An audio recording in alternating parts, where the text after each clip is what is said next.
Antony Loewenstein is an independent journalist and author of the book The Palestine Laboratory. He joins us live from Brisbane in Australia. Well, if we could begin with this ICJ case, it's going to deliver its verdict on Friday. What do you actually anticipate it saying, first of all, and do you think it's going to make any difference?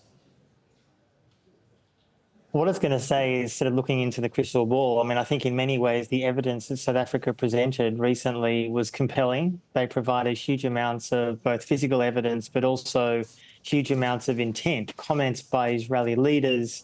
What they could have also included, but they didn't particularly, was huge amounts of the Israeli public's own views, and indeed many soldiers. And they played some of that at the ICJ hearing, but they could have played so many more. That Israeli soldiers are routinely filming themselves for TikTok videos with not just extreme rhetoric, but actions. So the ultimate question is, if they find that South Africa's claim is valid, then what happens next? And the only real question is, how was that enforced? And history would suggest there was an ICJ ruling against Israel about 20 years ago against its apartheid wall through the West Bank, and Israel essentially ignored that.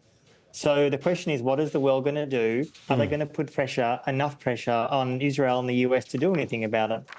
Well, it does come down to the United States, doesn't it? Netanyahu's already said he won't feel bound by any order to halt the war. And I imagine that it's only pressure from the United States at this point in time that could actually change his mind. What do you think needs to be done from this point on in trying to create more pressure on Biden to force a ceasefire here, to call for a ceasefire? Well, public opinion in the US is volatile, to put it mildly. I note that in the last 24 hours, an Economist and YouGov poll came out that found one third of Americans polled said that Israel was committing genocide. Now, a third said no, and a third were not sure. But the fact that 1/3 of Americans are saying that Israel is committing genocide is pretty remarkable. This ultimately is going to be, I would argue, a domestic question for Biden. Biden has stayed firm towards Israel for the last 4.5 months, to be sure. But he's facing huge headwinds within the US from Trump and within his own base. Within his own base of the Democratic Party, what he is proposing or suggesting is not popular. It's not. The Democratic base, in fact, are far more critical of Israel than anyone else. So the pressure, I think, needs to continue not just on the US, but also on Biden himself from his allies, the allies mostly being, the world, of course, but particularly Europe and the Arab countries. And thus far, I would argue that pressure on the US has been far too little. So if the ICJ finds that South Africa's case has validity, they need to apply massive pressure on the US to be able to enforce this. He's also, Biden has been talking, and his administration have been talking about the desire to see a two-state solution.